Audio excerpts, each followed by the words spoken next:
Ante el surgimiento de nuevos actores criminales en Chile, entre ellos las llamadas megabandas desde Venezuela, como el Tren de Aragua, se hace necesario conocer su funcionamiento. Estamos a esta hora para conversar con la periodista venezolana con más de 20 años de experiencia en la cobertura de temas de violencia, seguridad ciudadana, entre otros, Rona Rísquez. Rona, muchas gracias por acompañarnos aquí en Canal 24 Horas. Gracias a ti por la invitación, Nicolás. Un gusto estar aquí. Muchísima investigación que de hecho también se ha hecho más concreto aún en un libro, El Tren de Aragua. Cuéntanos un poquito lo que ha sido y lo que fue esa investigación y de alguna manera cómo también se va dando en el escenario regional. Sí, es una investigación que comencé a hacer aproximadamente hace 3 años. Previamente yo había estado trabajando, porque es el área de investigación que he tenido en los últimos años de mi carrera, temas de crimen organizado y este grupo en particular, pero concretamente para el libro comencé a investigar hace 3 años y comencé a conseguir cosas muy llamativas, o sea, que me decían, mira, aquí hay algo más que una banda criminal como la que habíamos estado acostumbrados a ver en Venezuela. Entonces, bueno, decidí empezar a tocar distintos temas hasta que finalmente hubo otro evento, otra cobertura periodística donde vuelve a salir el tema con otra arista, que era el vínculo del Tren de Aragua con las firmas de los beisbolistas venezolanos que van a las grandes ligas. Entonces, ahí fue cuando dije, esto tiene que ser algo investigado con detenimiento y tiene que ser algo más que un reportaje periodístico, tiene que ser un libro periodístico también, pero un libro. Y entra en el deporte, y esto es lo que pasa y también me imagino, ahí te hago la pregunta, va diferenciando a este tipo de bandas con otras organizaciones criminales en términos de que va permeando distintos quehaceres, distintos sectores de la sociedad. Definitivamente es así, Nicolás. O sea, el hecho de que el Tren de Aragua no esté solamente dedicado a lo que habitualmente se dedican los grupos criminales, como el narcotráfico, Claro, por ejemplo. al delito mismo. Al delito mismo, sino que se dedica a otro tipo de actividades que, obviamente, al ser ejecutadas por esta organización, que es una organización criminal, pues son ilícitas también o tienen un componente ilícito, pero son actividades que tocan a las personas en general. O sea, para mí fue muy impactante identificar que había este vínculo, por ejemplo, con una actividad tan importante para los venezolanos como es el béisbol, y el béisbol, además de grandes ligas, ¿no? Entonces, ese tipo de cosas, además, también se han vinculado con en Venezuela también tiene mucho valor el tema de los concursos de belleza, las agencias de modelaje. Entonces, uno de los mecanismos que usaban para reclutar a chicas para luego ser explotadas sexualmente era algunos concursos de belleza, no de gran magnitud, pero sí concursos de bellezas locales, en pueblos, en regiones pequeñas de la provincia. ¿Son similitudes, te hago la consulta también, con otras organizaciones criminales en términos de la historia de la región? Pienso, por ejemplo, en Colombia, el Cartel de Cali. No, yo no. El de Medellín. Yo diría que hay cosas que pueden tener, en las que va a haber coincidencias, son grupos criminales, tienen particularidades que pueden ser comunes, pero hay definitivamente cosas distintas en este caso.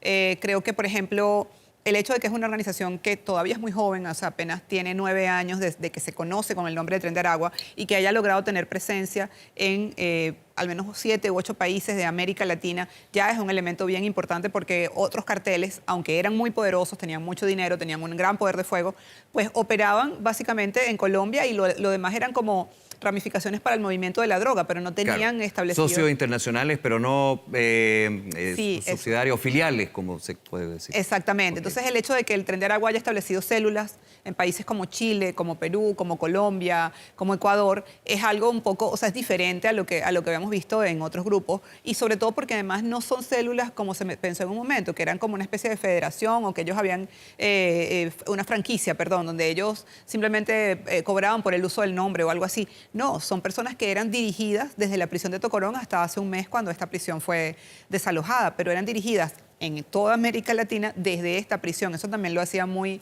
muy particular. Con miembros que son enviados, ¿no? Sí. ¿A establecer esas células?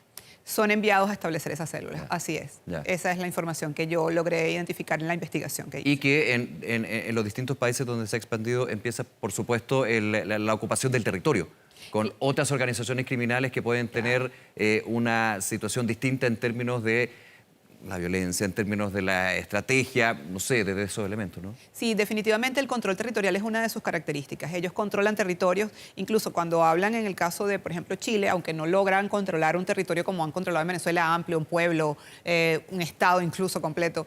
En el caso de Chile controlan plazas, lo que ellos llaman plazas, que puede ser una manzana o puede ser un sector, un barrio pequeño, donde ellos tienen el control sobre la explotación sexual, o sea, la trata de mujeres, tienen el control sobre el cobro de extorsiones y sobre el microtráfico de drogas. Entonces, esa es una de sus particularidades, controlar territorios. ¿Cuáles son las principales vías de financiamiento que tiene el Tenderagua?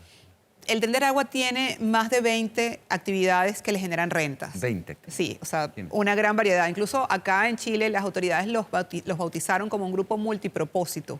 Es decir, un grupo que no se dedica a una sola actividad, sino que tiene muchas actividades que le generan rentas y eso le da cierta, yo diría que en algunos casos cierta ventaja, porque si al no ser un cartel dedicado exclusivamente a la droga, al tráfico transnacional de droga, pues él hace otras cosas que le van dando dinero y si, por ejemplo, le incautan un cargamento. Exactamente, diversifica el riesgo, exactamente es eso. Entonces, y estas actividades son diversas, o sea, está involucrado, por ejemplo, en el contrabando de chatarra, está involucrado en actividades que incluso son como de prestación de servicio, donde ellos son contratados por otros grupos criminales para sicariatos, por ponerte un ejemplo. En el tráfico de armas también están involucrados, en el tráfico transnacional de droga o prestan servicios también para custodiar una droga de alguna otra organización más poderosa que va a ser trasladada de un punto a otro. Entonces tienen una serie de actividades. El tráfico de migrantes es algo en lo que también han incursionado con mucha fuerza. La capacidad que tiene el Tenderagua para ir permeando, lo comentabas tú al inicio, es un dato bien interesante dentro de tu investigación, a lo que puede ser el deporte, una actividad deportiva tan importante en Venezuela como es el béisbol. Pero cuando va hacia otros sectores, como por ejemplo la política, los gobiernos, pensando en lo que ha sido la expansión a nivel regional del Tenderagua, ¿cómo se puede analizar? Sí, no, yo no tengo ninguna evidencia que diga que haya algún vínculo del Tenderagua o que se haya involucrado con sectores políticos puntuales, ¿no? Sin embargo, su expansión obviamente es bastante llamativa y no solamente en Venezuela, sino también en la región. Cuando, por ejemplo, vemos cómo hay personas que han atravesado desde Chile, por ejemplo, hasta el Darién, con una especie de agencias de viaje que son para trasladar a migrantes que se están movilizando, o sea, tráfico de migrantes, sin tener un solo documento de identidad encima y no son detenidos ni son parados en ningún punto fronterizo. Hay un indicio. Exactamente. Además de todo, o sea, de todos estos países por donde se tiene que pasar para llegar desde Chile hasta el Darién, ¿no? Entonces, eso creo que es un elemento interesante. A lo mejor todavía es el grupo, como te digo, es un grupo joven, que no tiene esas raíces políticas quizás tan sólidas, pero definitivamente tiene potencial para crearlas. ¿Tiene una cúpula? Porque hemos llevado también bastante información con respecto a cuando se ha hablado, por ejemplo, del niño moreno. Niño Guerrero. Niño Guerrero, perdón. El niño Guerrero se decía que podía estar en Chile luego de haber escapado de la cárcel. Hay una información que, por supuesto, hemos sido bien cuidadosos en términos de esperar la información oficial, por ejemplo, del Ministerio Público chileno o del Ministerio del Interior. Pero ¿hay una cúpula? ¿Hay cabezas? ¿Cómo es la estructura, la orgánica que se puede conocer del Tenderagua? Sí, hay una estructura, una cúpula. Ellos incluso tienen una estructura que se replica en niveles más bajos o en otras zonas donde ellos tienen control territorial. Y hablan de los tres papas o los tres papás, que son tres figuras que son los tres jefes, y en el caso de la organización son los tres jefes de la organización que toman todas las decisiones. Yo supongo que es por el hecho de que, bueno, si no está uno, están los otros dos y son ellos los que mandan. Pero esa estructura la replican. Por ejemplo, si tienen un control o si tienen una operación en Chile, pues en Chile también deben tener tres papás porque son personas que... es como ellos van jerarquizando sus operaciones. Replican el organigrama, digamos. Exactamente. Pero obedecen a un organigrama matriz, digamos. Matriz, que es esa cúpula a la que tú te refieres.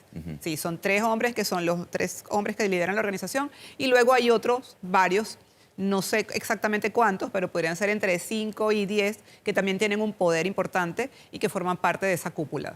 Dentro de tu investigación, Rona, y en tu experiencia también, en toda la cobertura que ha hecho en términos de organizaciones criminales, la violencia también en la región, ¿cómo concluir lo que está sucediendo a nivel Venezuela, en Chile, en otros países donde estamos hablando enfocado, digamos, en el Tenderagua, pero también hay otras organizaciones que pueden tener similitudes, también diferencias, pero que van mostrando un contexto de violencia a nivel regional que por supuesto que preocupa y que también llama a analizarlo en profundidad, ¿no? Sí, yo creo que es importante, o sea, eso que me vas a decir es valiosísimo, porque generalmente, incluso por un tema de, bueno, la situación que estamos viviendo todos en los países de la región, atribuimos esto a una nación, a un país, entonces solemos estigmatizar, y entonces hablamos de que si Colombia o México o Venezuela, y en realidad el problema del crimen organizado no es un problema de un país, es un problema que no tiene fronteras. Y hay que abordarlo así.